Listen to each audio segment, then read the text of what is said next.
Good morning, everybody. Hopefully we've worked out we worked out the technical issues. It looks like it's streaming. Good morning. My name is Samantha Mirabal. I'm with Melco's application team, and this is our Design Shop Talk. We had a little bit of technical difficulties, but we're back. We've got it all working. So this is where we're trying to answer your questions on Design Shop or pretty much whatever you want to talk about. And yeah, so let's go ahead. I have some questions that started off, and it looks like I do have some people. If you see me looking off to the side, I have another monitor that I've got to keep track of any questions that get typed in. Hello, hi Scott. All right, awesome. So I'm watching that because I only can see about 4 comments before they disappear, and I can't get them back until after the feed. So we'll start off with some of the questions that we got sent in. Someone said they are having a hard time making a quarter circle for applique. How do we make our own shapes? All right, so let's go look at that. So I went ahead and have this just as a starting point. So how can you create your own shapes? Well, first off, what you would want to do is, if you're doing an applique, I usually start with a walk input. And remember, left clicks give you straight points, right clicks give you curves. And if you hit backspace at any point, that's how you can undo. So let's say you click some points and then went, those are wrong. I can hit backspace and that will delete some of those points. Now, if you want your lines to stay perfectly horizontal, or vertical, I can hold the alternate key down, and you'll see that holds it horizontal or vertical or at 15-degree increments around while I drag my mouse. So I'm holding alternate and dragging my mouse over to about here, left click, and then I want to do a curve. So I have the grid turned on just so I can keep track of how far, and it looks like I've got about 3 inches over here. So there's 2 squares, 2 squares, so that would be an equivalent 3 inches. So I'm just going to come over here somewhere, right click, left click up here, and then I'm going to hold Shift Enter to close the shape. Okay, so now you'll see I've got that. Well, I guessed at where that curve needs to be. Well, if you want, what you can do is hold your Control key while you move these around, and you'll get a perfect arch through there. So by holding Control and dragging, you see you can make whatever you want, and it will adjust that curve around. So I'm just holding Control key, left click and drag, and moving it around. Okay, we can also draw a circle and cut it up, but depending on vertical arc lettering. Okay, I think we did that last time. Yeah, I did. I think I did that a few weeks ago. Hi, Brenda. Okay, but we can look at that again. All right, so that's creating a kind of your own little shape. You can also do it other ways. So let's see if I create a box of any kind, a shape, I can select the triangle and again hold the Control key while moving it. All right, so once you draw whatever shape you want, what you can do then is I'm going to start with that one, and I'm going to duplicate it, or you can Control C, Control V, whatever, give it another color. So now I've got one in one color, one in another. Why do I do that? So that I can, by having the multiple colors, I can do a placement stitch just on my fabric or whatever I'm going to do the applique on, stop my machine with an applique stop. You can only do that if you have a color change. So now I've got a second color. Well, from there I can duplicate that. And we had a question asked, and again, change the colors. So one of the questions was, how can I change between elements quickly? If I hold my Control key down, Control replaces, Shift adds. So if I do Control and click on the single line center, which is this button right here, that will change that walk normal that was here. It's going to change it over into a single line. Well, for an applique, I want that to be a tackle. If you don't have tackle for your level of software, you can always use satin and, good morning, and set the width to something larger, let's say 30, just for grins, and then change the density instead of auto. If you come into the density, turn off auto and set that to, let's say, 17 or 20, something in there, you'll get a something similar to a tackle stitch to hold it down. Well, and then your last thing would be to duplicate it And you can change the color if you want. Change that back to a normal satin with a density of whatever's appropriate for your application. And change the width to be larger. And now you have an applique set up. So I've got my placement, my tack down of the fabric, where I'd then put another applique stop in to trim around. I've got my tackle where it secures the fabric down, and then I can satin around it. Okay, so that works with any shape you want to draw. Okay, awesome. All right, what else? What other questions did we have? So drawing your own shapes, left clicks for straight points, right clicks for curves. If you want to close the shape, you can shift enter, or you can click close to the starting point. And if your points overlap, it'll also close the shape. Is there a way to do Trapunto without Pro Plus? Kind of. So let's look at that. So I'm going to take the same shape since I already have it drawn, and again showing you how to convert it over. I'm just going to move it, zoom in up, and let's turn off the grid so we don't have to stare at it. All right, so I've got this shape, and first off, what is a trapunto? A trapunto stitching is where you've got a fill that is not really dense, right? So it's got a lot of open space between it so that you're tacking down and having wide open areas. A lot of times they'll be done in other shapes and whatnot. Well, if you have the higher levels of the software, it's pretty easy to set that up. But real quick, what's this question? When doing a bean stitch design like the sketch that are out now, what size and how many repeats do you do? Oh, so you're talking about like if you're doing red work. When you're doing red work, you'd want to do that as a bean stitch. And I generally like it to be a little bit heavier, 5 or 6 lines over it. So I'd either do a 3 with a retrace, or 5 with a single one going over it. It's just a personal preference, but I like at least 6 lines for the for a red work type look. Okay. All right. So for Trapunto, if I hold the control, I'm going to hold control this time instead of. No, let's hold shift. So if I shift, do complex fill. Notice shift added rather than replacing that. I'm just going to move it down somewhere else. All right. So now I've got a fill, which is not what we want. We do not want it to be that dense. So if I go into the properties, this is what you don't have in the Pro, unless you have the higher levels of the software. It's level dependent. So without that, what you can do is set this density to something large, okay, whatever you want your spacing to be. And then instead of using auto, just have one underlay with the border margin of 0, your density the same as what you had before, and then you can adjust this angle to be whatever shape you're going for. So you can do it at different angles to give you a diamond look. So if I do 45, notice it'll be kind of diamondish. See that? So that will give you kind of a faux Trapunto type effect. But the one thing you will notice is you'll end up with these little angles along the edges, and there's no way to get rid of those short of manually digitizing walk lines back and forth across here. Okay, so that will create a Trapunto. Shauna, I think one other thing I could say about that bean stitch, so when you're doing like red work, what size? It's a personal preference. I think the best thing you can do is test it out yourself and see what you like. But stitch lengths, if they're a little bit longer, the thread will sit on top of the fabric more and not sink into it, and it looks, to me, looks more hand done that way. So I prefer this close, 25 to 30, 25 to 27, something bigger than 20, just because I think it looks nice that way. Okay, and again, I like to do at least 6 lines, so either a bean of 3 with a retrace or something like that.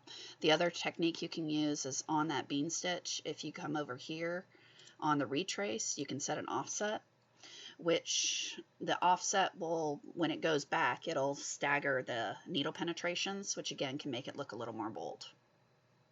Okay, so that's just another, you can use an offset of 1 or 2, and it just kind of helps the stitching look nice and bold for you without adding the width.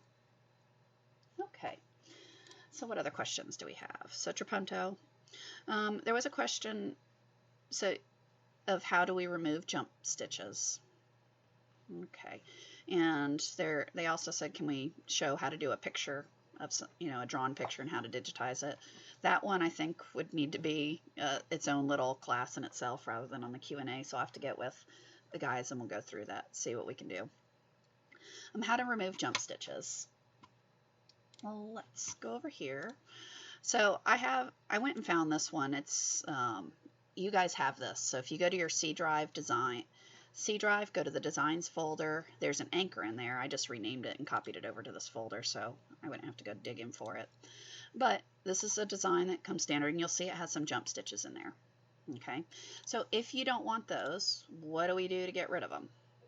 All right, well, first thing I like to do is find where the jump stitch is coming from. So I usually click along here, go on either side of the jump, and see where it takes me over here and try to find what's driving it. So I literally just select on the element, and now I'm doing an arrow down over here. Okay, so this is where it's coming. So it finishes up right here. So it sewed the end cap of that rope. It did this little thing, and then it's jumping over here. So it's starting, and that's where the jump is coming from. So I can select on element 123, because that's where I want the trim, between 123 and 124, and insert trim. Okay, and that will put a trim there. Same thing down here. I got to find it first.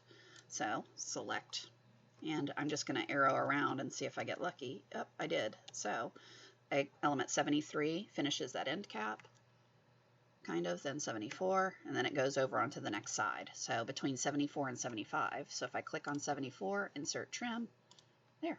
Now I have the trim gone. Okay, so that's an easy way to do it. If you have an expanded file and you're trying to insert trims, it gets a little more complex because you've got to go through and find the actual stitch and insert a trim there. So let's see, I think I saved an expanded file just to show that. Well, this one doesn't have the random jumps, but if you, like, what you would do is you'd select whatever element that you're trying to find, and again, just find it first. So I'm going to select one of these pairs. All right, so they're the pairs. So I can turn on the expanded editing mode, which turns on all the stitches, and then I can navigate through the stitches and then once I select one, I can use my up and down arrows to navigate through it. Insert a trim. Now you'll see that element is separated from that one. So then I can come in to the expanded editing mode and delete stitches or insert trim or whatever you need to do between those elements. Okay. So it's a little more complex when you're dealing with the expanded stuff, and also keep in mind when you do that, this is a straight trim and doesn't automatically add your tie-ins and tie-offs, so you got to make sure that you're paying attention to those sort of things and you're not accidentally creating things that are going to come unraveled. All right, so let me close some of the mess I'm making here and see what else we have. Okay. The shortcut for changing elements. That's what I was showing while doing the applique. Control will switch an element from one to another. Shift will add whatever type you're clicking on from the shape. Can you tell us how some of the older fonts have tie-ins or tie-offs? The new software, they are whatever you have the settings for. Okay, so for instance, let me just make a new file. Text. All right, text. And the older fonts are the ones with the triangles. So these are all the older fonts. So Arial Black. Where is Arial Black? Well, there's Arial DAC. All right, so that's older. There are no tie-in or tie-offs defaulted unless they're turned on here. So whatever font you have, you would select on it. And if these are all off, then you have no knots. That's not good. You don't want to do that. So you want to make sure you have your knots turned on. This number here is what's dictating whether you're going to trim between letters. So that one will show how long a thread can be before it trims out. All right. So let's say you see connecting stitches between some of these letters and you don't like that, you would decrease this number.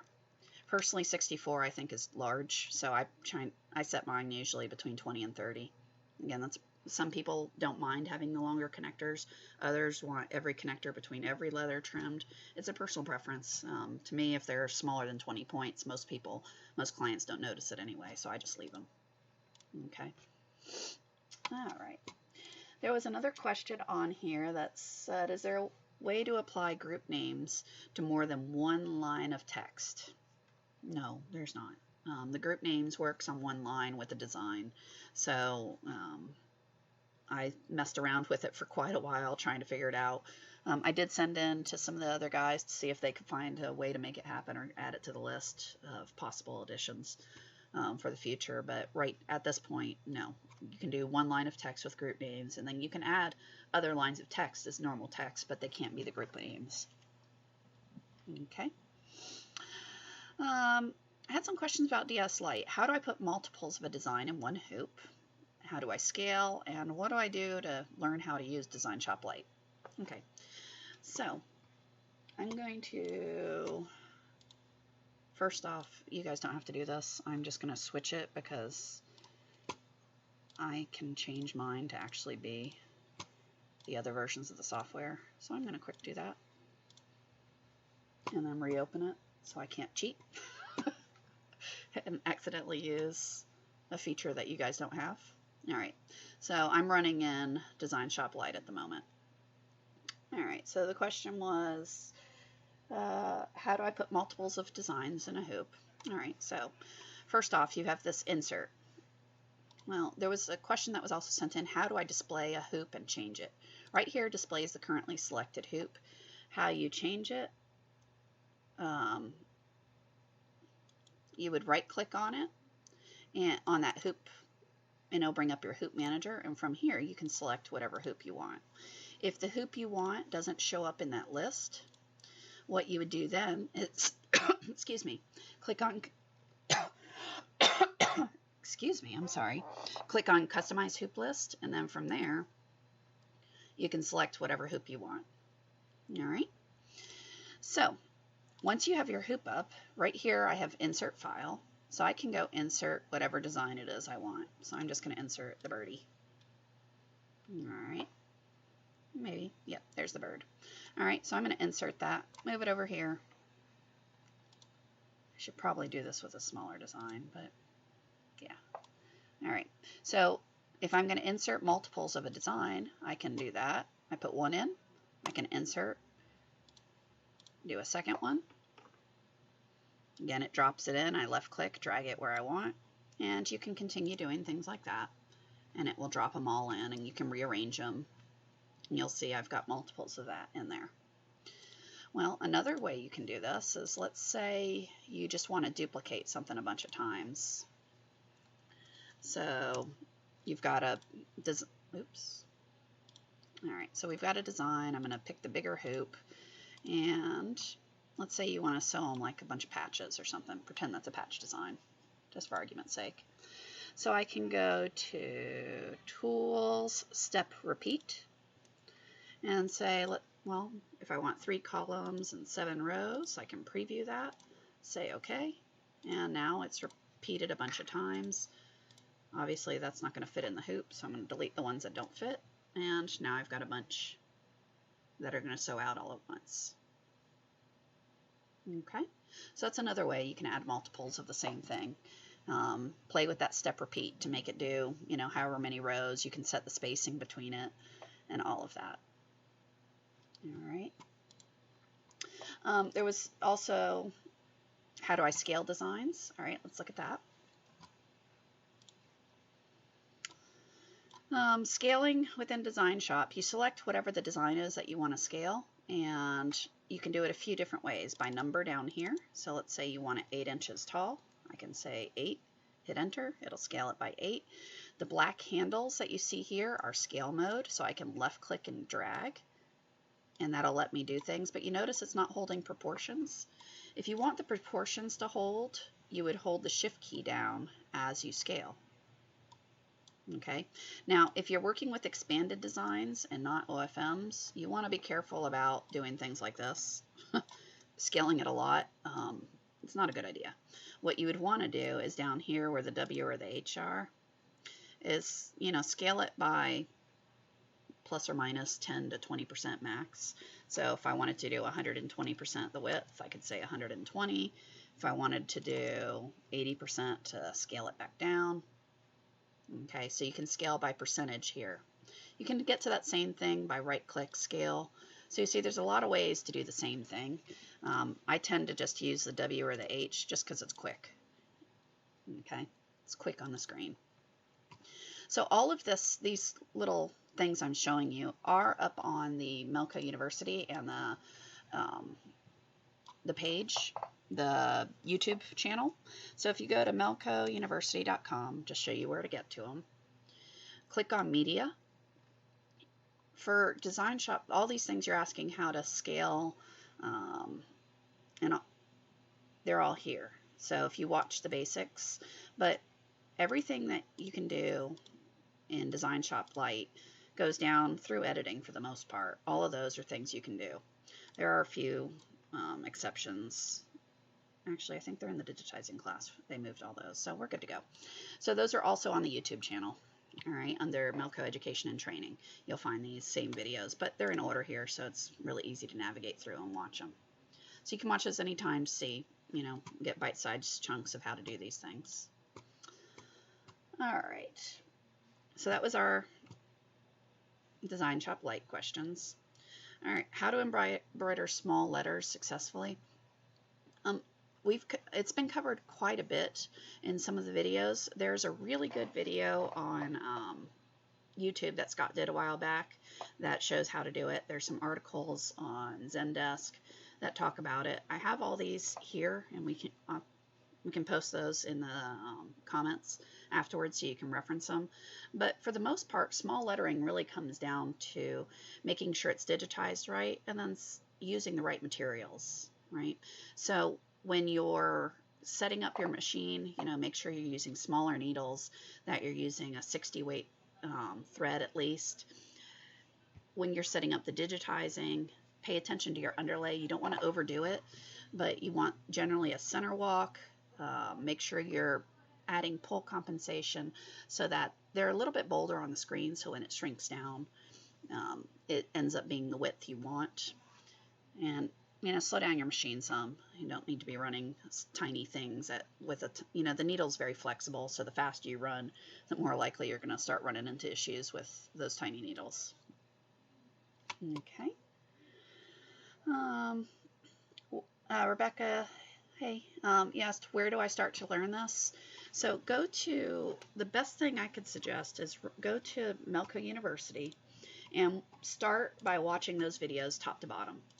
So if you go to Melco University, click on Media, start at the top, and work your way through the videos. So the first basics through editing really are getting you familiar with the tool and working with other people's files. Digitizing basics, if you watch those first ones, it'll show you all the basic tools, how to do a walk, to create the different columns and the fills. And then from there, it's a matter of just digitizing your designs. Okay, so that's where I would start, is literally go through those, because it's a good thing to understand all the different properties and how they work within the software, and then how to actually, click through the tool, start at digitizing basics. All right. Good morning. All right, what other questions do we have? All right, so that's tiny lettering. I'll put all these links in there later. Questions? Cool. Making the rope effect and making it into a circle or other shapes. So I drew this on here so you guys can screenshot it to have a shape to trace, and it shows you the wireframe I used with the points. I used a column 1. And I'm actually going to go create this, but this way you have a reference for later. All right. So how do I do that? First off, I got to get out of DesignShop Lite. So give me 1 minute to switch this. Maybe there. Pro apply. Okay. Close this. No. Sorry. I tend to cheat if I have the higher levels, so when people ask the lower levels software, I always change it down so I can't accidentally use higher level features. Alright, so for the rope, what you want to do is use a decorative stitch. So this is something that is level dependent. So how I did it is I drew the shape. Alright, so I'll draw it again for you right on top of this one so you can see. It's using a column 1, which is this one right here. You could also get to it using insert column 1. And I like using the grid on so that I can pay attention to starts and stops. It really doesn't matter too much, but you want to get close. So literally you just, the column, back up. The column 1 tool is pairs of points. So you're always going to go from one point to the next. From one side of the element to the other, back to your first side, back to the other. You never want to use this tool where instead of going side to side, you end up crossing. So I started on the left, I went to the right, well now I go to this side and back. While that might be a cute idea for creating a bow, that's not how the tool works. You shouldn't use it that way, and you should avoid switching from sides. All right, so back to my little thing over here. So all this was create this little shape. You start with left click, so left click, right, right, right, right, you know, create the shape. Once I have that one piece of rope, then what you would do is select that, make sure your starts and stops are where you want. And I'll say I usually play around with the starts and stops until I get the repeat to work how I want. So there's probably a better way to do it, but I'm more just a trial and error type person. So I just try something, save it, try it. If it works, great. If not, I modify it based on what I see. All right, so you select your shape, right click, go to Save Custom Shape, change it to a decorative, and while I'm testing, I usually just call it test and overwrite it. You'll see that file already exists. I replace it, and it's just a personal habit of mine to keep overwriting it and testing it.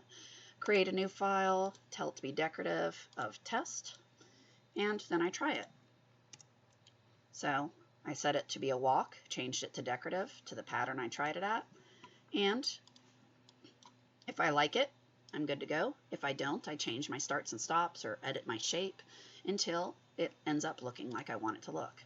So that's how you can easily create those rope type patterns by making one element, turning it into a decorative, and then you can draw whatever shape you want.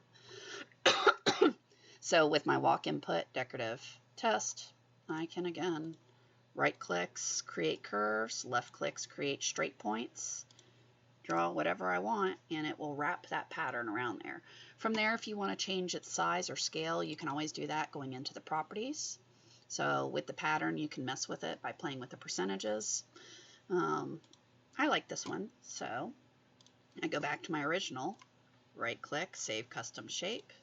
I'm going to call it rope, which I've already done, but decorative, and then save, and that will save it off for you. Okay, I thought of a question. When I digitize, sometimes I get an offshoot of stitches outside of my wireframe. Why is this? Generally, oh no, the school is calling. Oh well. I might have to cut this short if they keep on calling, so I have children with the flu. Anyway, starts and stops. Oh, why does it, sorry, got distracted by the phone. Offset outside my wireframe, why is this? Generally, when I've seen that happen, it has to do with the type of underlay and where it's going, or the type of knot. So if you haven't updated DesignShop lately, you should do that, because the style 1 knot that used to kind of fling itself out on weird curves and things like that, it's much better about that staying in the shape now. So you should should update to the latest version. But the other thing is look at the different underlays. So if, let's say you have a really narrow element with a sharp turn and you tell it to do a double zigzag, well, at the sharp turn it's going to stick out. So you would want to change the type of element underlay that you have through there. Okay, so or pay attention to your starts and stops. For instance, the style 5 knot tends to leave little tails that hang out, so you might need to move your end point somewhere else to change where that little tail is hanging out. All right. All right, what other questions? So we did a rope. I need to get an updated version of DesignShop. How do I do that? It kind of depends. If you're talking about going from version 9 to version 10, you call your sales guy and see what he or she can do for you. If you don't have a salesperson, you can call Melco and they'll point you to whoever your salesperson is, and that should help you there. If you're talking about just updating V10, you should be able to just message service at melco.com and ask them, and they can either help you by sending a download link to be able to update it, or tell you whether you can just go to update straight through the software. All right. On applique tool, how do you change underlay by points like the other elements? You don't. You would have to, if you wanted to change that, the underlay separate from the actual applique, you'd have to break it out of the wireframe and turn the underlay into its own element. So you would, right click, convert to wireframe. That would split it out into the individual separate elements, and then from there you can then monkey with the different layers to change the designs as you need. Okay. When we're probably moving, should a Melco person move my machine? Okay, the school is going to continue to call me, so that probably means I need to go fetch a child. So let me see what else.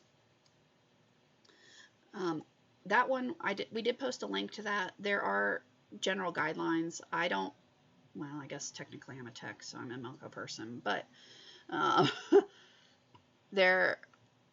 no, I don't think you need to have anyone Melco specific move it. You need to use some common sense with it. Move the carriage to the middle. You can remove the hoop arms and even the keypad. Basically, remove things that they're going to bump. That way, you've got less likely to have damage to it. Don't leave it on the cart. The cart, especially if you're moving, can flip, pull it down, set it down low, so you don't end up tipping your machine just from dynamics of how things, the inertia effects. But there is a link. If you go to the Melco, the service page, click on that, go to the FAQ, you can look up search move, and they actually have some guidelines that you can follow on how to safely move the equipment. Show how to find the density on expanded files with a ruler.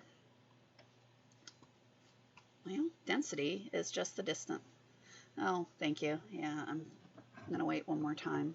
After they call the third time, I'm going to have to go. All right, density is just the distance between parallel lines. So here's the ruler tool. So if you go between point to point, you can see the length there. So that's 0.016 or 4 points. So that you can measure the density by checking between your points. You get the inches and then you can convert it over to points. If you want more exact than just round it up, you can take the length that they give you, 0.016, and convert that from inches over into points. I think it's 1 over 254, so multiply by 254 and that should give you the density. Okay, so with the rulers right there, if this is not an expanded file, but you get the idea, you would just click between your 2 points and you measure it there. All right. Okay, what other ones? Let me see. This one I know was sent in, and I answered. Actually, it got answered in the group that it was asked on, so I'm going to skip that just in the scheme of time. Oh, so I'll add some of these back on for next week, just in the interest of time, knowing I'm going to have to go in a minute. Let's look at this guy. So how do we create this was the question. Okay. This one I would almost bet you was kind of a accident, if you will. It was just 2 fills on top of each other and the gap between pattern fills. So again, if you haven't seen how to do pattern fills, let's create a new file, fill, do a shape. So now I've got a fill. Under complex fill, if I double click on it, I can come down here to do a pattern fill. And I don't remember which one that particular one was, but now I have a pattern fill. All right, so where the needle penetrations are right there, sometimes you'll end up seeing fabric through there. You can prevent that by selecting the actual shape of the pattern here. And you'll notice my properties changed. So I can blur the outline, and that will kind of stagger the needle penetrations along there to help obfuscate and hide the fabric that shows through there.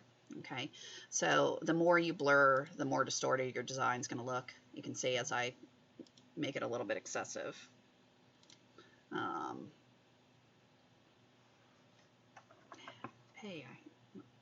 Yes. Sorry. Sounds like I got someone to go fetch him. Okay. So they're going to go fetch, someone's going to go get my child for me. Yay. So I can keep talking. All right. So it blurs the line right here. Well, so that's one way. So how that particular one was done is probably because this was set to 0 and just how the densities and everything overlapped. It caused that breakthrough there. But a cleaner way to do that would be something like this. You would take 2 fills and overlap them.